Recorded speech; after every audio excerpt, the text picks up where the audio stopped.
We are on the story of Saraswati Sindhu Hindu civilization in 8 topics. We have covered topic 1, Samudra Manthanam, showing the dynamic Himalayas, the flow of the hydrological systems, and how people were able to interact through riverine waterways. This next topic will relate to geography and polity. Will be followed by trade, wealth of nations, technology, economy, language and culture, and principal sources of history. So we will go through geography and polity. See, the migrations of people have taken place for millions of years. For thousands, one theory says about 40,000, 70,000 years ago, people moved from Africa, traveled along the coast, hugging the coastline, traveled along the coast of India, and then crossed India into the ancient Far East and into Australia, and then moved back into Eurasia. So this kind of movements have taken place. There are a lot of theories about the ancient migrations. That is the slide. But there is a remarkable documentation of migrations in a Veda text called the Baudhavayana Srauta Sutra. This slide shows the shloka from 18.44 of the Baudhavayana Srauta Sutra. Etad ayavam pratyan amavasu tasyaite gandhara ayas parshavo ratto iti etad amavasyavam. So we are referring to a migration of Amavasu and Ayu. Ayu migrated eastwards. His people are the Kuru Panchala and the Kasi Videha. This is the Ayava movement, migration. Amavasus migrated westwards. These people are the Gandhara, Parshu and Aratta. This is the Amavasya migration. So the migration took place out of the banks of the river Saraswati from Kurukshetra eastwards and westwards. As we saw earlier, Rishi Gautama Rahugana migrated from Kurukshetra to Karatoya, Sadanera river in Bangladesh. The Karatoya river is a tributary of both Ganga and Brahmaputra. Having a navigable river, they were able to transact business both in the ancient Far East and ancient Near East. So I propose that there is a link at Rakigadi between Ganga Yamuna riverine waterway and Saraswati waterway. See, a number of Janapadas are mentioned in Mahabharata, which have been mapped here. So when we talk with civilization or the river basin, we should not limit our view only to that area. The other parts of India also were completely occupied. Because of alluvial soil, people could live there. So a number of Janapadas existed all over the country. But this particular area was active because of the riverine waterways, which extended the trade transactions to very extensive long distance areas.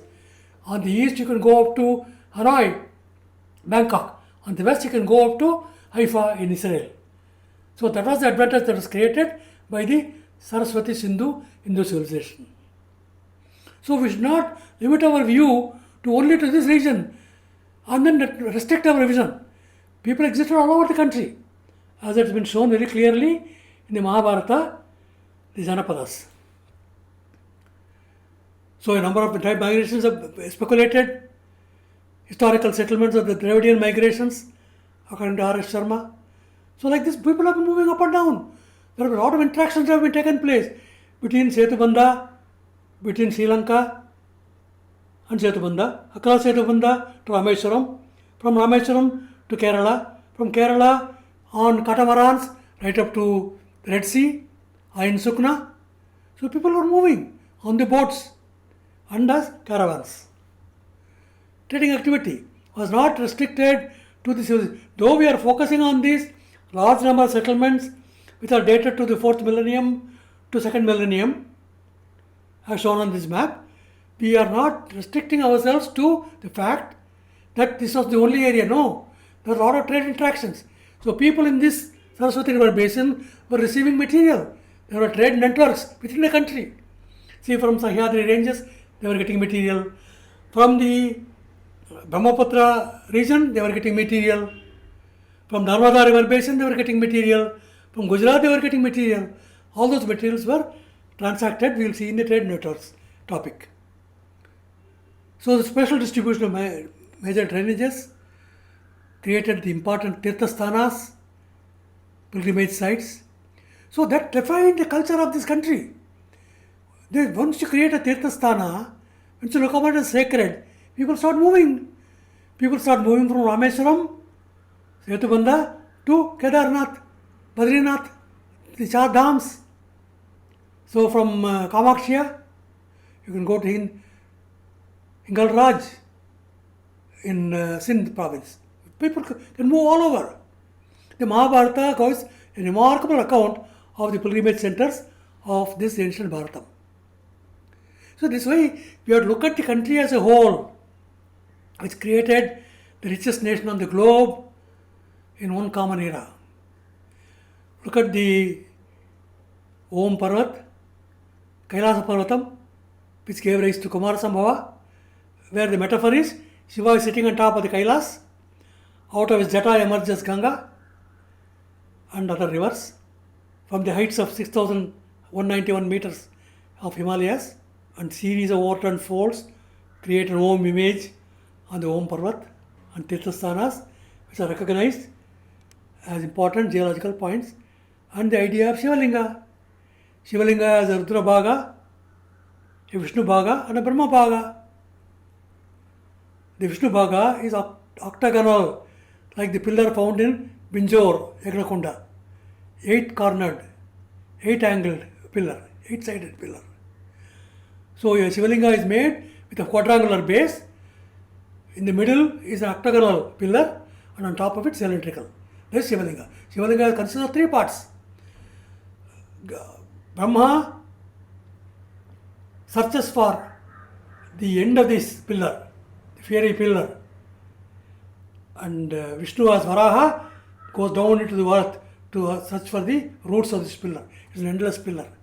So there is a Skamba Sukta in the Atharva Veda which talks about this pillar called the Shivalinga. So we have got the Janapadas, became 16 Mahajanapadas, they grow bigger and bigger, people got together and created ultimately from Magadha to a Maurya empire. Social groupings. The guilds became Janapadas. Janapadas became Mahajanapadas. So first millennium BC sites you can see on the banks of the Ganga, Yamuna and Brahmaputra and the Sindhu rivers. Panchanad, Sapta Sindhu. There's a remarkable notation that comes from a Sangam literature which talks about the migration from Tuvarai, Dwaraka. A 12th century inscription refers to this. Tuvarai Managar Nindru Punda Tonmai Parthu Killivendan Nigarilten Kavirnadu Tandil Nigarvitta Nidiyalar. So this talks about 49 generations ago, people from Dwaraka, after the Dwaraka got submerged, they moved along the coastline and came and settled down in parts of Tamil Nadu. Velir, they are called Velir. Dwarapati. So this is a cotton fortress.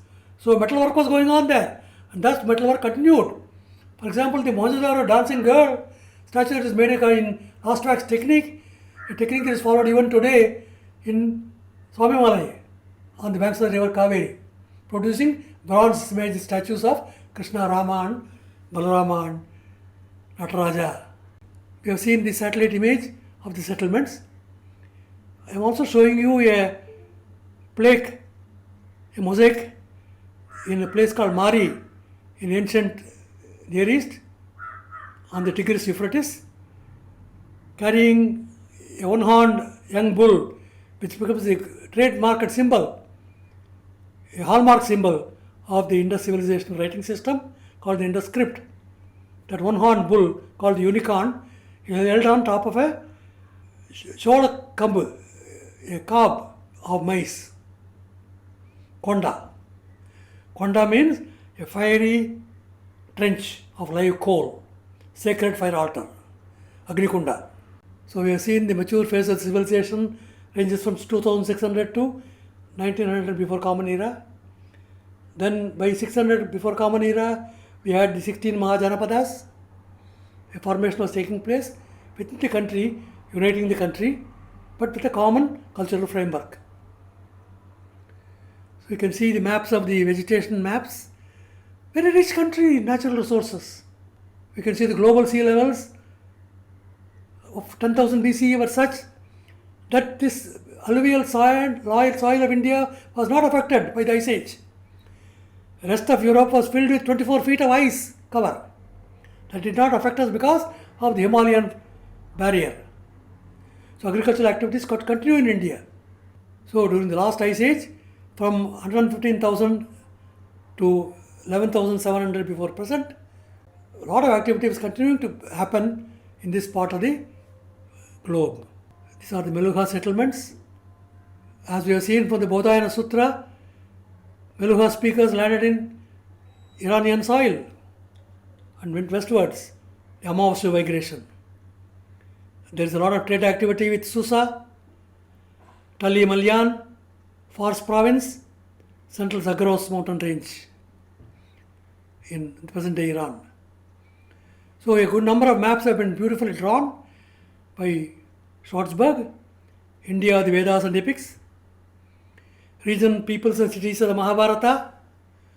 We have to spend each time on each map. I am not going to detail each of these places, but to give you the idea of the resources available for historical studies.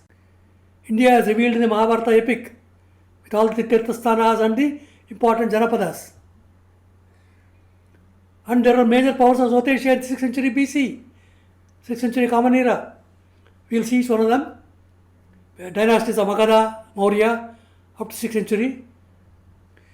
Ancestral home of the Mauryas from 300 to 100 before Common Era. Look at the extent. Extended from beyond Afghanistan right up to Maharashtra and into the east up to Assam. That was the Mauryan Empire, the ancestral home. So there was a lot of united activity that was taking place, which enabled people to communicate with each other and speak the same language. They may talk different dialects. You may talk a Magadhi, Bhojpuri, Konkani, Telugu, but you will understand each other because they are coming from the same cultural framework of the core Prakritam language system called the Meluha. The Shungas and Indo-Greek ascendancy, 200 to 1 before Common Era. Indo-Greeks, 250 to 1 before Common Era. A small area west of the Sindhu River in Afghanistan, in Bactria, Margiana archaeological complex. Northern Shakas and Satavaganas, 100 before Common Era to 1 Common Era. From the north of the Himalayas down to Maharashtra, Andhra Pradesh and northern Madras, northern Tamil Nadu. Indo-Parthians and Maha-Meghavaganas of 100 before Common Era to 1 Common Era. So Indo-Parthians on the west, Maha-Meghavaganas on the east. They are the places covered by Santal Paraganas, Orissa, coastal, Coromandel coast, Andhra Pradesh, Tamil Nadu, Kanyakumari, right down to Kerala. Kushanas, 1 to 300 Common Era, again from the west of Afghanistan up to the eastern parts of the Ganga River.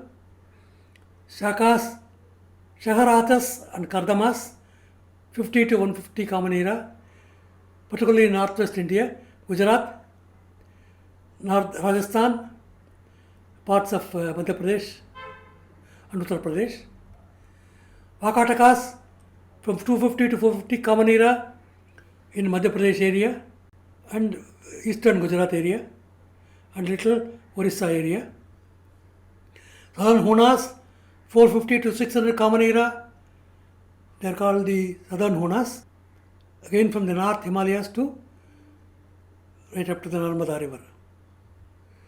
Early Pallavas and Maukaris in the southern part of the continent, Pallavas, Kanchipuram was an important activity center both in cultural activities and historical trading activities, which extended even up to China, Korea. Then Maukaris on the north. near Ayodhya. Guptas, later period, 250 to 550 Common Era. Virtually the Mauryan Empire area was covered by them, but part of it was lost on the western side. But then it continued up to Andhra Pradesh and Tamil Nadu, Kanchipuram. Pre-Mauryan age in India map is also very beautifully drawn. Then republics of Northeast India in the 6th, 5th century before Common Era. So Northeast India was also an integral part of the Saraswati civilization activity. This was a very important resource center for bringing in tin through the ancient maritime tin route. And the Buddhist sources have given us enough documentary material to create this Northeast India of Bharat, the republics of the 6th to 5th century before Common Era. These are very important maps which unite our country. Of course, there are campaigns of Alexander from 336 to 323 before Common Era. And there is a dispute whether Alexander really defeated Porus or Purushottama. We will discuss it down the line as to how Purushottama won over Alexander and made the Macedonian troops retreat and hands him a gift of a sword, Ukku sword, made by our blacksmiths. Then time of the Mauryan Empire is from 321 to 181 before Common Era. Very well drawn in a time map. More important, the religious movements and culture of the pre-Mauryan period and continued into the Mauryan periods continues even today from 6th century before Common Era to present day. This is the continuum of the Bharatiya culture that unifies. So we don't have to talk about the differentials among the people. There's a unifying culture that was offered by this geological framework of these Tirthasthanas of this country. Shatavahana, Shaka, Kushana age, we have very magnificent monuments like the Sanchi and Bharhut. Then we have the religious and cultural sites of the post-Mauryan period, 200 before Common Era to 300 Common Era. We have South Asia in expanding western view, which goes into Vietnam, Cambodia, Malaysia, Laos, Thailand. See the houses, types of rural houses. There's identity in the nature of materials that are used and the styles of construction and architectural designs. And we can see the circular huts right on top in the northwest. They are the Vedic houses, of which they are found in 6th millennium.